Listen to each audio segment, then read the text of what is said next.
uma frase de Santa Teresinha que serve de reflexão para a missa, para a nossa edificação, nosso crescimento, e serve também para aquela pessoa que recebe, junto com a Rosa, meditar sobre o amor que a Rosa representa, também meditar sobre uma frase, uma máxima de um santo tão forte, tão especial, alguém que viveu com o seu coração voltado para Jesus e entendeu a mensagem de Jesus, como no caso de Santa Teresinha.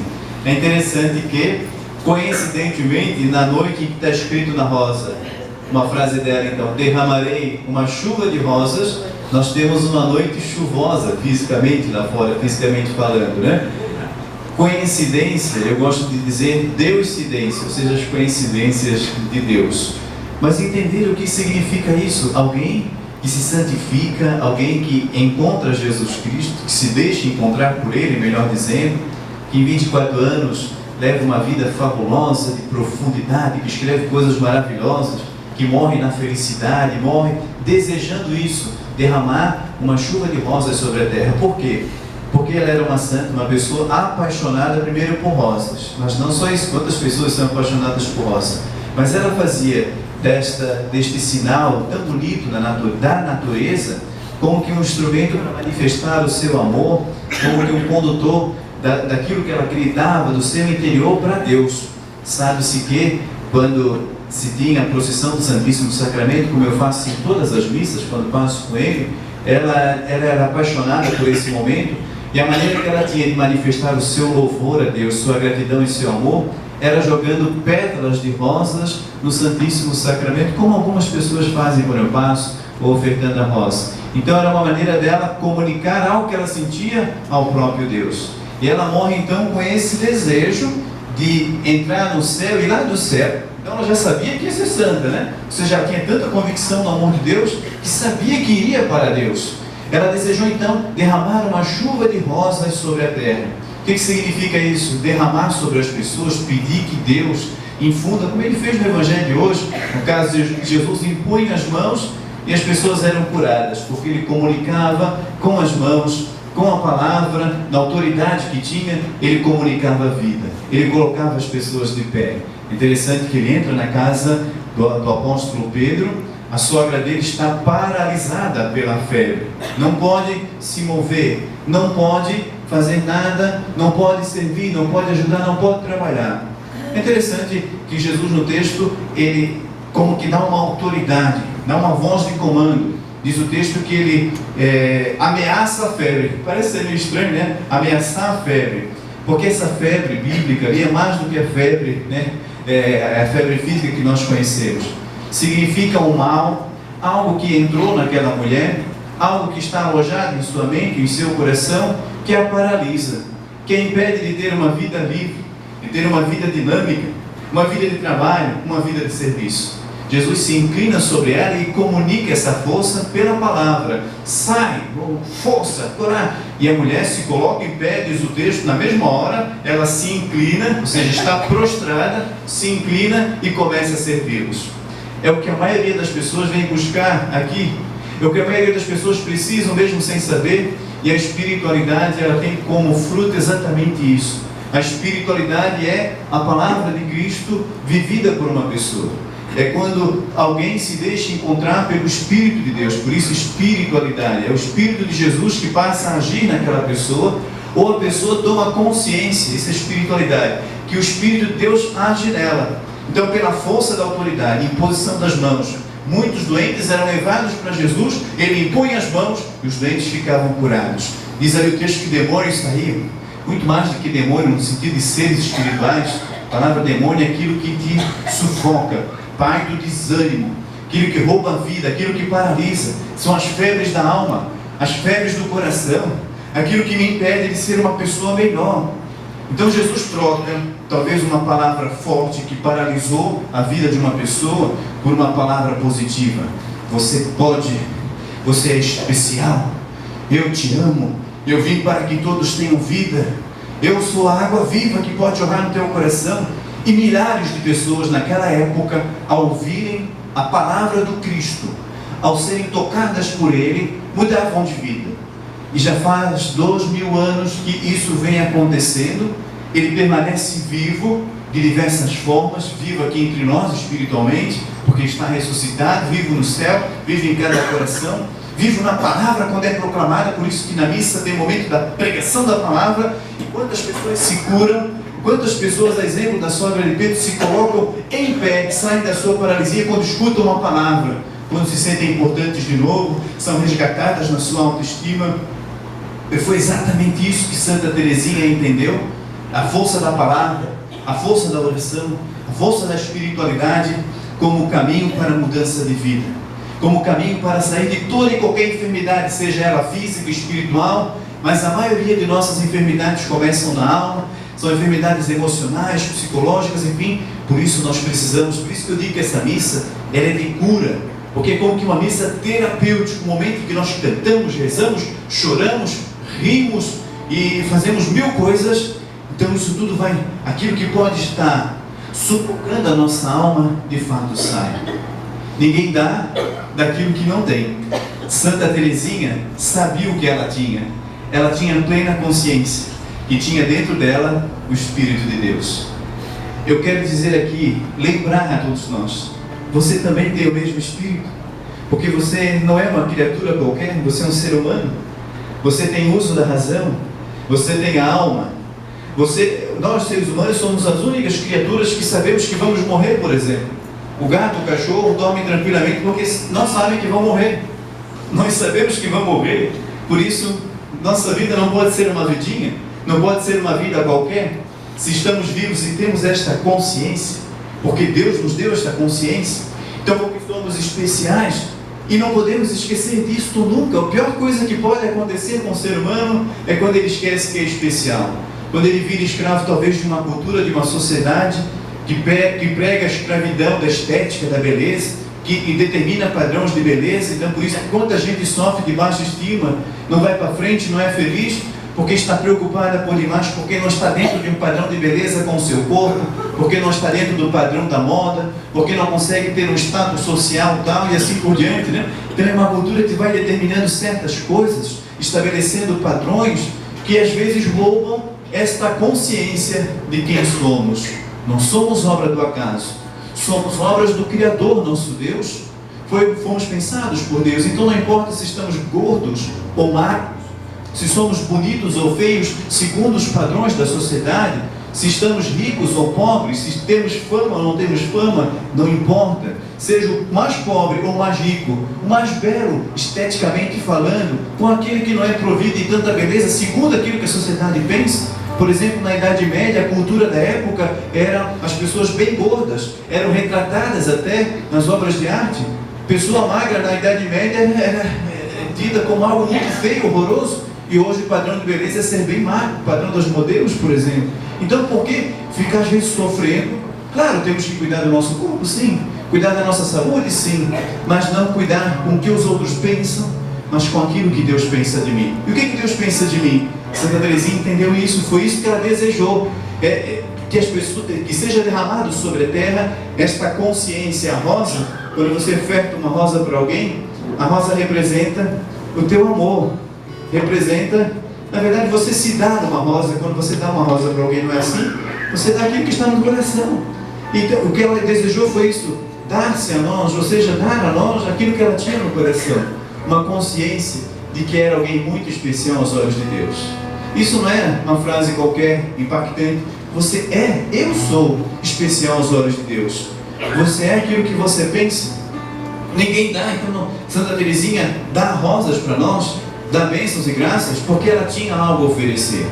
Você é convidado a dar mais do que uma rosa para alguém. Você é convidado a dar o seu coração para alguém, dar-se a este alguém. Mas para dar-se é necessário tomar consciência da sua beleza.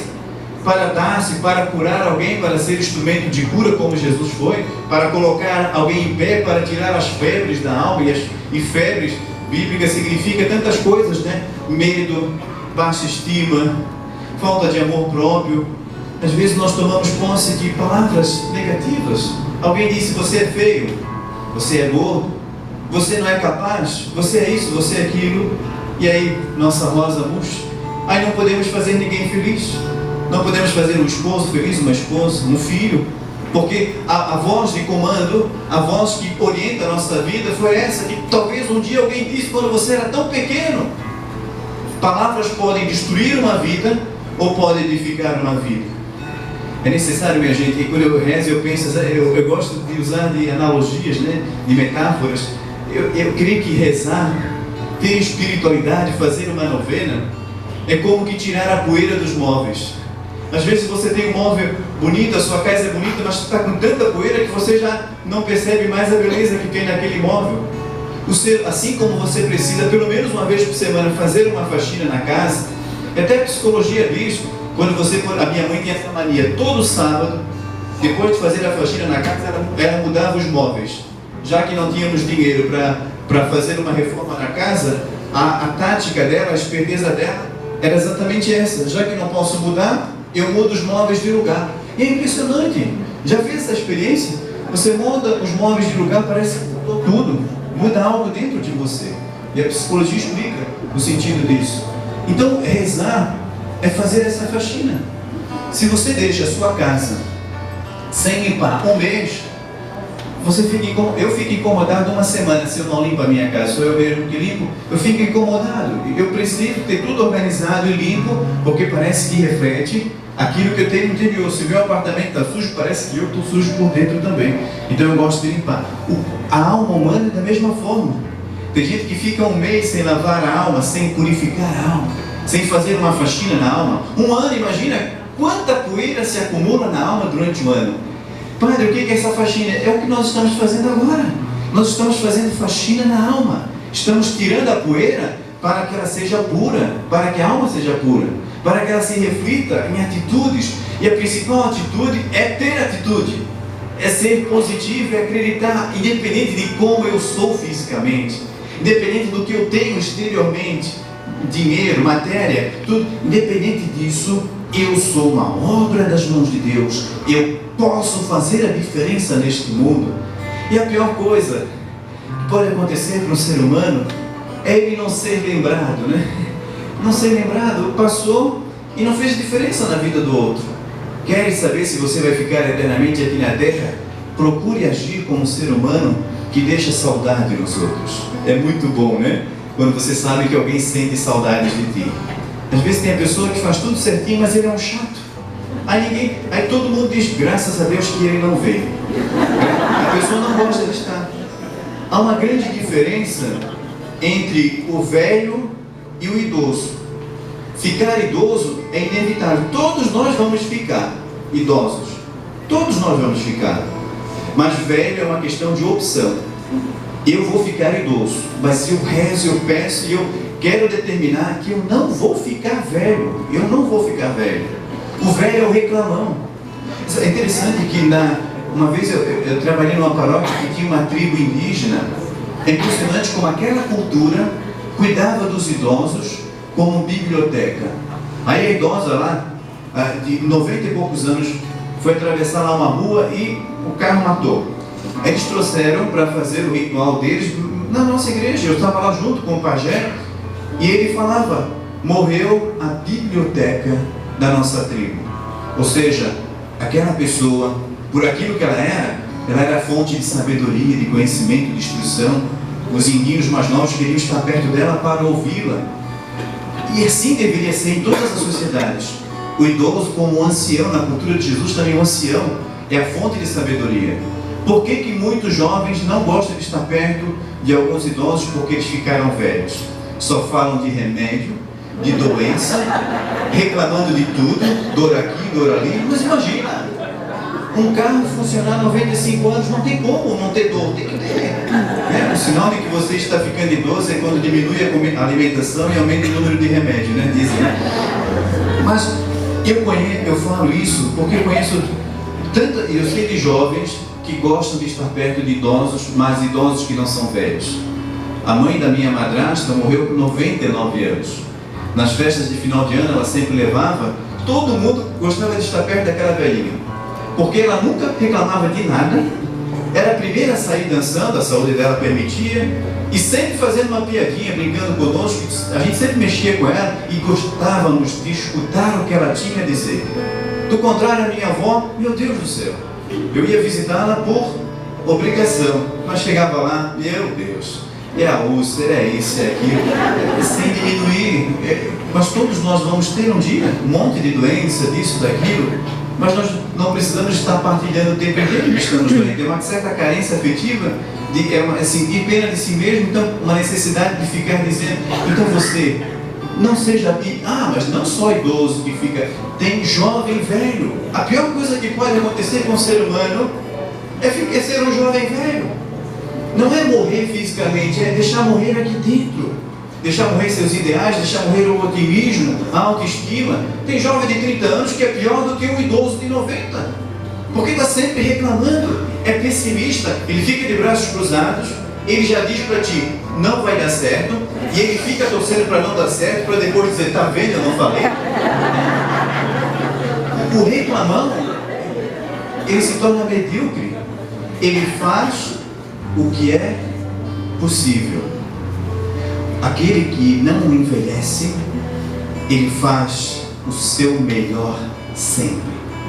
É isso que nós não podemos deixar morrer dentro de nós. Foi isso que Jesus fez com a sogra de Pedro. Era uma senhora idosa, estava ficando velha. Ele foi lá, por isso que ele diz o texto que ele ameaçou a febre. Na verdade, a palavra de Jesus tem tanta autoridade que se torna uma voz de comando. Deixa de bobagem, mulher, levanta dessa cama. E na hora ela se levantou, e aquela idosa se tornou uma jovem, foi servir, foi ajudar, virou dinâmica, deixou de lado toda a prostração. A pior coisa que pode acontecer com alguém, mesmo jovem, tem até adolescente prostrado hoje em dia. Prostração, aquela indolência. Eu não nasci para ter sorte, eu não nasci para isso, para aquilo, não vou ter sorte no amor, não vou. Hoje é dia dos empreendedores, né? Comerciantes, comerciários, enfim, não vou ter sorte. Cuide com as palavras que te disseram. Cuide com aquilo que foi lançado sobre ti.